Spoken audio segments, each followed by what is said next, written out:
Hi guys welcome back to Vamshi talks. ఇలాంటి IPL and SRH updates అన్ని తెలుసుకోవాలంటే ఇప్పుడే ఛానల్ ని సబ్స్క్రైబ్ చేసుకోండి. ఇంకా మనం డైరెక్ట్ గా వీడియోలోకి వెళ్తే ముందుగా ఎస్ఆర్హెచ్ ఫ్యాన్స్ అందరికీ ఒక క్వశ్చన్. ఫస్ట్ మ్యాచ్ అయ్యాక చాలా మంది డిసప్పాయింట్ అయ్యారా? ఎస్, నేను కూడా చాలా డిసప్పాయింట్ అయ్యా. కానీ ఐపీఎల్ అనేది చాలా పెద్ద లాంగ్ టోర్నమెంట్. ఇంత పెద్ద టోర్నమెంట్ లో ఫస్ట్ మ్యాచ్ ఓడిపోగానే ఈ టోర్నమెంట్ మొత్తం ఫెయిల్ అవుతామంటే అదైతే ఇంపాసిబుల్. మనం ప్రతి సీజన్ చూస్తూనే ఉంటాం. Mumbai Indians first 2 to 3 matches ఓడిపోయినాక కూడా టీం క్వాలిఫై కప్పు కొట్టిన సీజన్స్ కూడా చాలా ఉన్నాయి. సో ఈ హోప్ తోనే మనమైతే వెళ్తాం. కానీ ముందుగా మీకైతే ఒకటి క్లారిటీ ఇవ్వాలనుకుంటున్నా.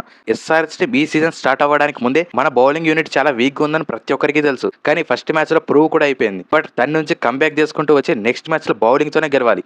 అప్పుడే ప్రతి ఒక్క టీం కి తెలుస్తుంది ఎస్ఆర్హెచ్ టీం ఎంత స్ట్రాంగ్ ఉందని. మరి దాని గురించి ఎలాంటి చేంజెస్ రావాలి, మరి ఆర్సీబీతో ఎలా ఓడిపోయింది, ప్రతి ఒక్కటి క్లారిటీగా మాట్లాడుకుందాం ఈ వీడియోలో. మరి ఈ డీటెయిల్స్ వెళ్లే ముందు మీకు ఒక ఇన్ఫర్మేషన్ అయితే ఇవ్వాలనుకుంటున్నాను. ఫస్ట్ గా నితీష్ కుమార్ రెడ్డి ఫస్ట్ మ్యాచ్ లో తను వేసిన బౌలింగ్ అండ్ తను ఆడిన బ్యాటింగ్ చూసి ప్రతి ఒక్కరు తనైతే చాలా గట్టిగా తిడుతున్నారని చెప్పొచ్చు. ఎందుకంటే ఆరెంజ్ ఆర్మీ ప్రతి ఒక్క ఫ్యాన్స్ నుంచి అది అర్థం చేసుకోవచ్చు. ఇప్పటి వరకు నితీష్ కుమార్ రెడ్డి రీసెంట్ గా తను ఆడిన 17 మ్యాచెస్ లో ఒక్కటి కూడా సక్సెస్ఫుల్ మ్యాచ్ అయితే లేదు. ప్రతి మ్యాచ్ ఫెయిల్ అయ్యాడు. అందుకే ప్రతి ఒక్క ఫ్యాన్ తన మీద చాలా సీరియస్ గా ఉన్నాడు. తన ప్లేయింగ్ లెవెన్ లో ఎందుకు, తన దగ్గర నుంచి బ్యాటింగ్ లో బౌలింగ్ లో ఎలాంటి పర్ఫార్మెన్స్ లేదు కదా, తన డైరెక్ట్ గా ప్లేయింగ్ లెవెన్ నుంచి తీసేయండి అని చాలా మంది అడుగుతున్నారు. కానీ ఎస్ఆర్హెచ్ టీం అయితే తన మీద చాలా హోప్స్ పెట్టుకుంటుంది. నెక్స్ట్ మ్యాచ్ అయితే పక్కా ఆడతాడు. ఇంకా నన్ను పర్సనల్ గా అడిగినా maximum Nitish Kumar Reddy 1 or 2 chances అయితే ఇవ్వాల్సిందే. తనేంటో మనందరికీ తెలుసు. బట్ తన దగ్గర నుంచి ఒక బెస్ట్ మ్యాచ్ వస్తే తనేంటో ప్రతి ఒక్కరికి ప్రూవ్ చేసుకునే ఛాన్స్ అయితే ఉంటుంది. మెయిన్ గా ఈ మాట ఎందుకంటున్నా అంటే లాస్ట్ ఇయర్ నితీష్ కుమార్ రెడ్డి ఒక్క మ్యాచ్ లో కూడా బెస్ట్ పర్ఫార్మెన్స్ అయితే ఇయ్యలే. మరి ఆ సీజన్ లో ఎందుకు రీప్లేస్మెంట్ చేయలేదన్న క్వశ్చన్ అడిగినా లాస్ట్ ఇయర్ తనకి బెస్ట్ రీప్లేస్మెంట్ టీమ్ లో ఏ ప్లేయర్ కూడా కనిపించలేదు. అందుకే తనని టోటల్ సీజన్ ఆడిపించారు. బట్ ఈ సీజన్ కి వచ్చేసరికి తన దగ్గర నుంచి బ్యాటింగ్ అండ్ బౌలింగ్ లో కూడా ఏ సిచ్యువేషన్ అయినా మిడిల్ ఓవర్స్ లో ఒక 1 hour తన దగ్గర నుంచి చేసుకుంటే సరిపోతుంది. అందుకే తనైతే ఎస్ఆర్హెచ్ టీం బ్యాక్ చేస్తుంది పక్కా. సో ఈ కేకేఆర్ మ్యాచ్ కి అయితే తన ప్లేయింగ్ లెవెల్ లో పక్కా ఉండబోతున్నాడు.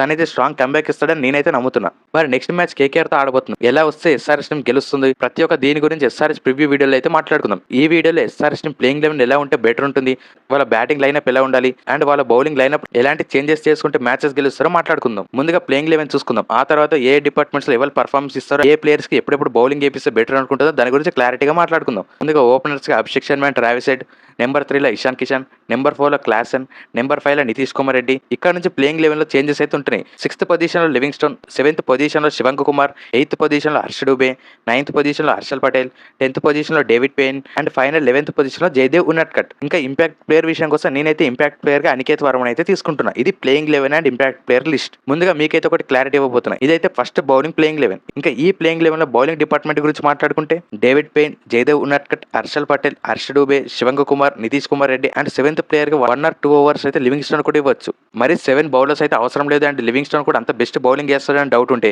తన ప్లేస్ లో డైరెక్ట్ గా సలీల్ అరోన్ పెట్టుకున్న బెస్టే. సో అప్పుడు మన ప్లేయింగ్ లెవెన్ లో జస్ట్ 3 ఫారెన్ ప్లేయర్స్ మాత్రమే ఉంటారు.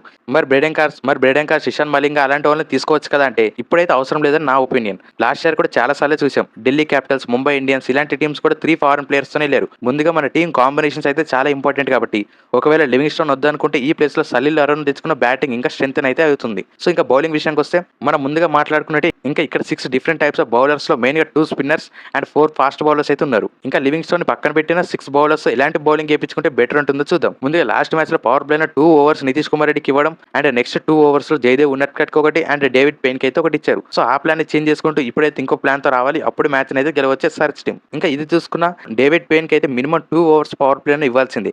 ఇస్తే తనేంటో మళ్ళీ ఒకసారి ప్రూవ్ చేసుకుంటాడు. లాస్ట్ మ్యాచ్ లో పవర్ ప్లే లో అండ్ మిడిల్ ఓవర్స్ లో ఎక్కడొచ్చి తనేంటో మళ్ళీ మనందరికి చూపించాడు. సో అందుకే ఈసారి డైరెక్ట్ గా పవర్ ప్లే లో మినిమం 2 overs అయితే తన దగ్గర నుంచి కంప్లీట్ చేయాల్సిందే. ఇంకా లాస్ట్ మ్యాచ్ లో జయదేవ్ ఉన్నట్కట్ దగ్గర కూడా బెస్ట్ ఎక్స్పీరియన్స్ చూసాం కాబట్టి తనకు కూడా 2 overs పవర్ ప్లేలో ఇవ్వాలి.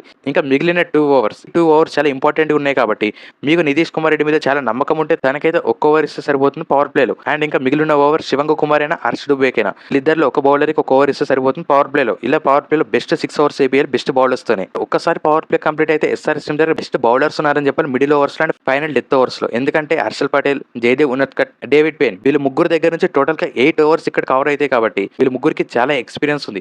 డెత్ ఓవర్స్ లో అండ్ మిడిల్ ఓవర్స్ లో ఎలాంటి స్లోవర్ బాల్స్ వేయాలి, ఎలాంటి లెగ్ కటర్స్ వేయాలి వీళ్ళకైతే ఫుల్ ఎక్స్పీరియన్స్ ఉంది కాబట్టి after the power play SRH team అంత ఈజీ కాదు కొట్టడం. ఇంకా మిడిల్ ఓవర్స్ లో శివంక్ కుమార్, హర్ష డూబే దగ్గర నుంచి టోటల్ గా 7 overs కవర్ అయితే కాబట్టి ఇలా వస్తే SRH team power play and death overs లో ఫుల్ కంబ్యాక్ ఇవ్వచ్చు బౌలింగ్ తో. ఇంకా బ్యాటింగ్ లో చూసుకున్న ఈ ప్లేయింగ్ లెవెన్ తో వెళ్తే 8 వరకు సూపర్ బ్యాటింగ్ ఉందని చెప్పొచ్చు ఎస్ఆర్హెచ్ టీం కి.